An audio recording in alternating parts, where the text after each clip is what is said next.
Do I want to cringe and watch this one? Do you guys want to cringe with me? I know it's going to upset me when I watch it. All right, here's your next opponent. A god of mercy on you.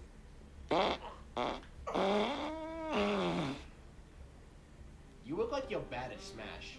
Well, from the looks and smells of you, I can tell you've never smashed in your life. I literally smash all the time. In fact, I'm about to smash you right now with my favorite character, Sonic. Because he literally has the best control in the entire wing for being one of the meta characters, and I want to stop watching so bad. It's time for YouTube Shorts. Yes, let's go! Finally, YouTube Shorts. Has been so long. We've watched TikTok, we've watched Instagram, we've watched Reddit, but now it's time to watch YouTube Shorts, which is something that I always enjoy doing because it's got some of the most brain-rotted shit going on. Auto-generated by YouTube. I thought we could sort by like most viewers or something, but we're just gonna get right into it. I brought up how the sandbag can technically be hit with final smashes, but just not brought into any cutscenes or anything special. Well, it's an even more interesting case when it comes to the secondary ice climber. Most true cutscene final smashes will simply ignore them, having the attack play out with just the primary, and then once it's over, you'll see that the secondary takes all the knockback from the initial hit, but nothing else. This game is in beta, what the heck? However, for other final smashes, you'll notice that both ice climbers are caught in the onslaught, and if both can be hit, that implies that it's possible for only the secondary to be attacked too, letting the whole thing play out while the more important primary ice climber just waltzes around. Pair this with the fact that the secondary ice climber disappears when the primary gets KO'd, and if you just run off while the final smash is happening, they'll vanish, leaving the opponent attacking nothing. Why are they doing that? Are they stupid? There aren't too many of these types of final smashes that work on both ice climbers, mind you, but there's still a good handful, so it's always possible for this scenario to pop up. That was cool. I learned something about it. Crouching in Smash is actually a lot more broken than you think. A lot of people don't know this, but Smash Ultimate actually has crouch canceling, which reduces the knockback you take while crouching. This is something that people like Leo use, and I used to use more often. However, and people generally use it against Light a lot. Recently, it was discovered that crouch canceling actually affects the duration of stun. I actually knew this for a while, so what I'm assuming he's probably going to talk about is that you can actually crouch cancel Pac-Man's Bell. Another good use for this is like Snake's C4, for example. And for most stuns, this doesn't change much. Maybe you can get out of a combo sometimes, but it's usually better just to shield anyway. But against Pac-Man, it completely ruins his entire game plan. This character only wants one thing, to get you to a high enough percent, and then Bell F smash. But just by simply crouching, this combo no longer works. Poor Pac-Man. I mean, there's like a lot of mix-ups that you can fall for. I wouldn't just crouch there, you know? One thing that people probably don't know is that if you're doing a move or if you're crawling, you're actually no longer crouch canceling. Alright. The way Smash Ultimate's spirit lore works is that the fighters who got vaped in the game's intro were made to become vessels for all of the mini spirit battles throughout the journey. That's the in-universe explanation as to why you're still fighting the same roster of playable characters. And yet, Kirby makes up a lot of potential spirit fights, over 60 from what I last heard. This is despite the fact that Kirby was the only character who didn't get destroyed. So how is he a vessel for these fights? Well, Sakurai himself pointed this out, and his explanation is that Kirby got analyzed by Galeem or whatever at some point in the journey. This retcon-ass plot hole, okay. And that's how he became a vessel. You might think that's just a BS answer, but World of Light is actually consistent with this. None of the fights you encounter will use Kirby as a vessel until the latter half of the campaign, which goes along with the idea that Galeem just eventually analyzed Kirby. And then you can justify the fact that Kirby is one of the most common spirit battle vessels with the idea that Galeem views him as incredibly powerful, what with how he was able to escape that initial onslaught. Okay, sure, I'm sold. Who can survive the lava shapes? What does that even mean? Could he not have just jumped? What is this, like, Mario Party-ass minigame? Okay, so jumping is just banned, I guess, sure. Is this not brain rot content?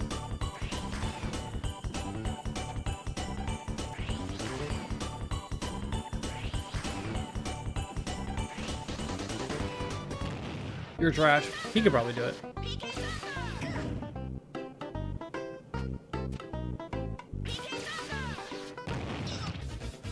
I can't watch this anymore. I'm not learning. Like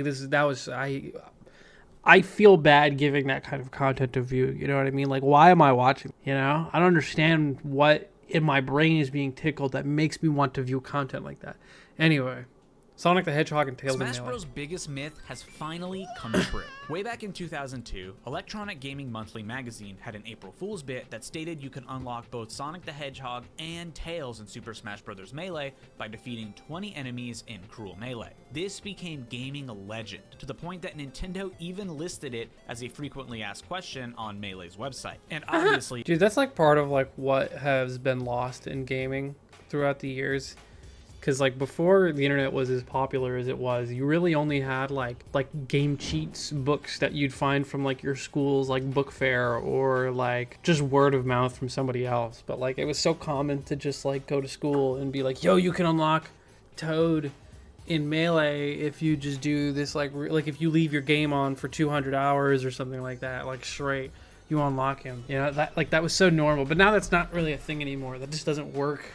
You can't ever like have that magic again. It was funny to just troll people because, you know, that's what growing up was. Just doing a light bit of trolling.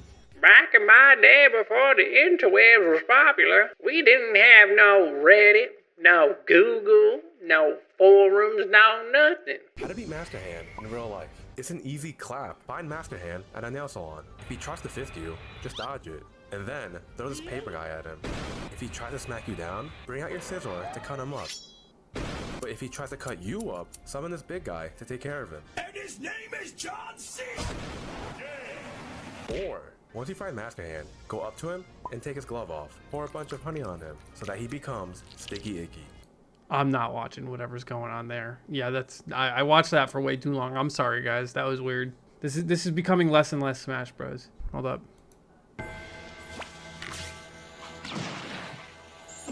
I honestly love this.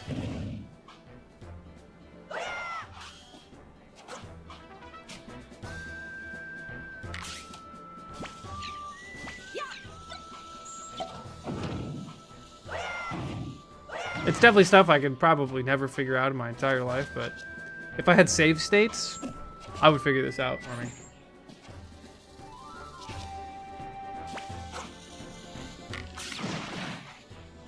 You a wall jump off that? The heck?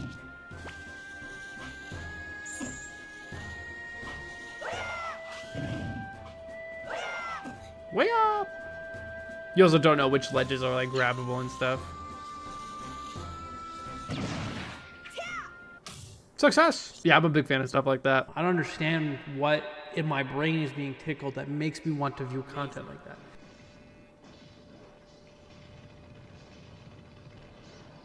No, seriously. Holy footstooling. Oh my god, he got destroyed. I don't know. It's now illegal. Approved. Excellent argument. Approved. Approved. Approved? Knuckles, come on. Half birthday approved. Approved? Look at you. You who were once so proud. Go now and never return. Oh, there we go. I don't know. People just be making content. Why is this epic music on here when it's not even that epic? Where did Princess Peach come from? where did Princess Peach come from? The Super Mario Bros. Movie gives us a This vague isn't idea Smash of Brothers. I don't care anymore. I hate this voice. I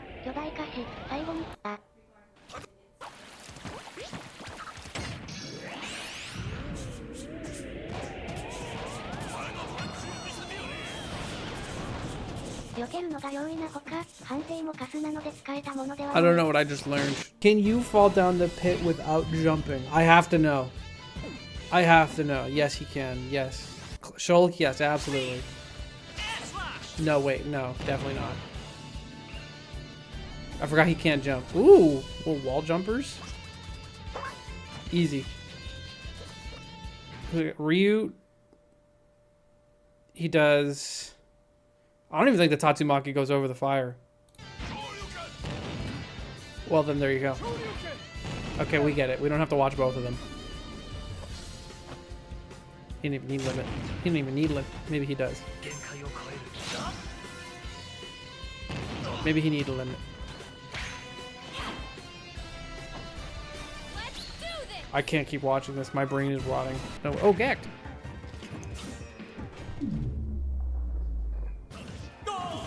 No spike? Scam.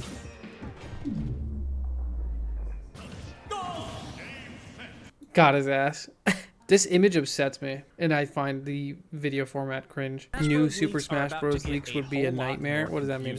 If you've been around during Smash's release cycle, then you're totally familiar with leaks. Real leaks, fake leaks, obvious joke leaks. They crop up fairly often and often send the community into a frenzy. I hate leaks, and I very rarely ever believe them when people talk about them. Here's someone who believes everything they read.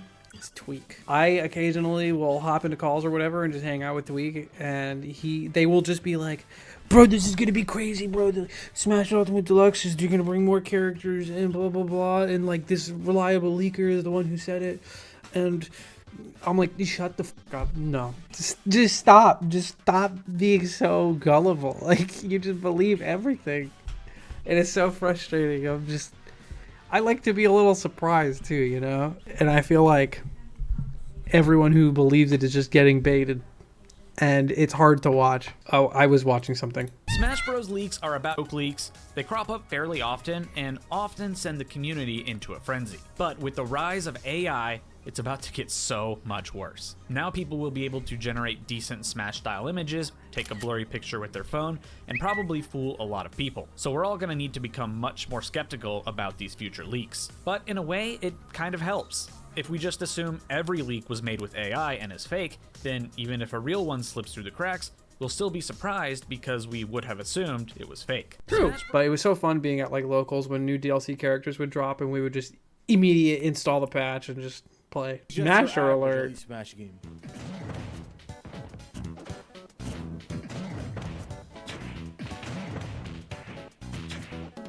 Look at him go. Damn. One useless fact for every character in Super Smash Bros. My favorite kind of facts. The two sides of his Mega Vitamin pills are always a random color between yellow, red, and blue, and they also have a solid and opaque side, meaning there are 9 different versions of his pills. He also has a victory screen where he throws 4 pills that are also randomly generated each time. I didn't know they were random. The last 2 are always the same as the first 2 though, meaning this victory screen has a total of 81 different appearances, which increases to 648 if you count all the different alts Dr. Mario can have in them as well. I like this. I want to watch more useless facts. One useless fact for every character in Super Smash Bros. Incineroar! Once Incineroar has Revenge active and ready, you can faintly hear the sound of burning embers. This I did not know. Which characters take damage for in water? $100? This is at Supernova. Name all 4 characters that take damage while swimming. Charizard, Obvi.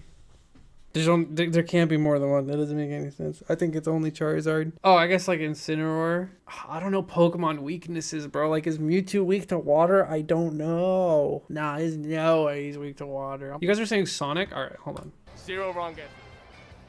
Incineroar? Yes. Charizard? Yes. Inkling? How does he know? Last one is really obvious, I feel like. Obvious. Like, I feel like I want to say this, but I feel like this is also incredibly wrong.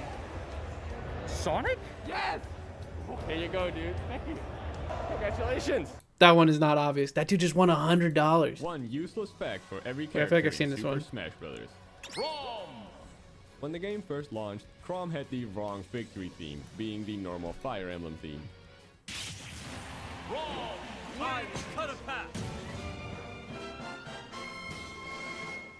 Instead of the one specifically from his home game, Fire Emblem Awakening, like Lucina and Robin.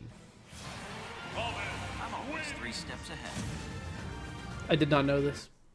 These are fun facts. One useless fact for every character in Super Smash Bros. Hero! When you use command selection, Hero will strike a thinking pose, but he will open his mouth for a bit when the cursor in the menu is moved for the first time. Okay. Alright, watch a couple more of these and then we'll schmix it up. Back in Smash 4, the classic Pac-Man death sound would play when Pac-Man died, but only in the obscure Street Smash side mode for some reason, not in the main Smash mode. Who Who the hell was playing that? For every character in Super Smash Bros. These guys probably have a lot of You know references. how Joker has those unique red trails from his knife attacks that reference the color theme of Persona 5? Well, Mii Sword Fighter gets that too with the Persona 3 and 4 protagonist costumes. Very with the good. sword trails becoming blue and yellow respectively to reference those games as color themes. Dude, that's something I would normally notice. I'm surprised I never noticed that. One useless I'm fact. washed, dude. I'm washed. I'm washed. What in the animation is this? That's not gonna work. What? Why?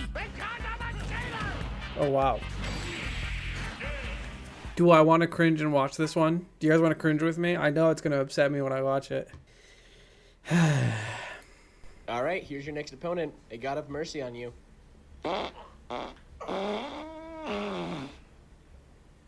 You look like you're bad at Smash.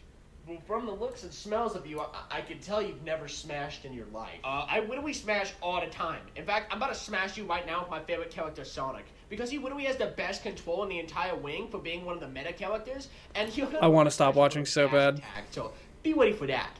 A lot. Alright, cool man, whatever. I'm gonna be playing Link today. Wink?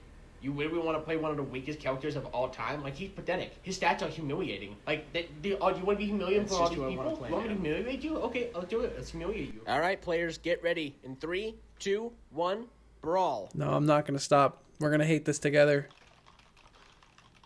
Boom. Player 1's on their first knockout. So you were saying Link sucks? First one try! First one try!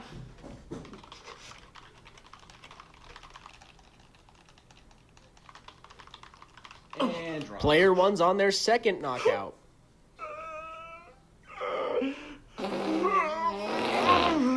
All right. No, that's where we draw the line. Fart jokes is where we draw the line. Oh, what in the weeb hell?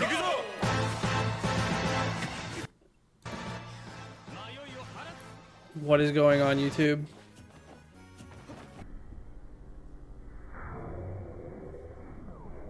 Oh,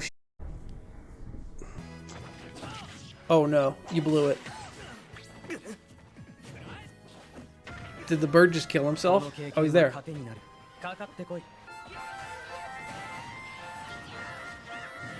I love me stage control with Pokeballs and assist trophies. Ooh.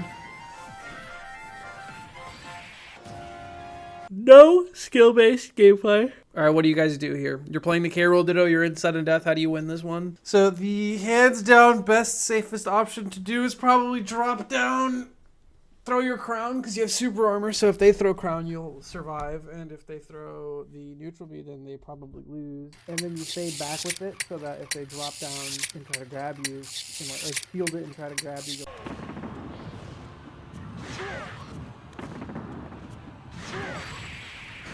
Okay, that was incredibly lame. He was just spamming crown and the other guy wasn't doing anything about it. He has a reflector, but he doesn't know. Why is the average Smash player tag like this? And if you lose, you feel so much worse about yourself. What happened to setting your name to something you're a fan of, or being an NPC and using your real name? Because on Elite Smash, I've been finding players with the strangest names, with some making me laugh, while others are middle schoolers. Then there are the players with the Japanese tags. The stereotype is that they're tryhards, and while I agree, they probably just want a cool aesthetic. Now, strange names aren't only on Elite Smash, they exist in a professional setting too. This is one of Tokyo's best Terry players in Kamiko-nama, should be Gyakudoriru, coming up against Futai no Kiwami R. Why is the average Smash? I'm so 50-50 on stupid tags because, first of all, they're funny and I like laughing. But second of all, dude, you have to take yourself seriously to some degree. Master This Roller. is just your average Elite Smash. Wait, I already watched that. I saw Masher and I got excited. This is okay. He said, "Cut that bullshit."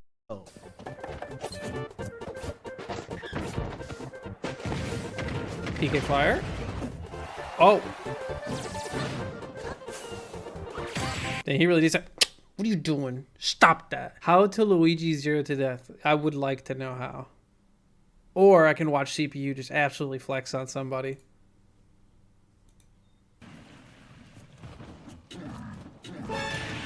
Electric footstool. Yeah, they love that.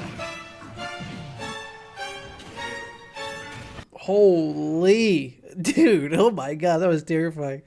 The jump down B was absolutely filthy thing to do. Will the K-Roll press a button? Yeah, I mean, he kind of sold by giving him so much damage. But it still was crazy that the bot was even conceiving that. If you don't subscribe to the channel, I will make short work of you. See you in the next one. Bye.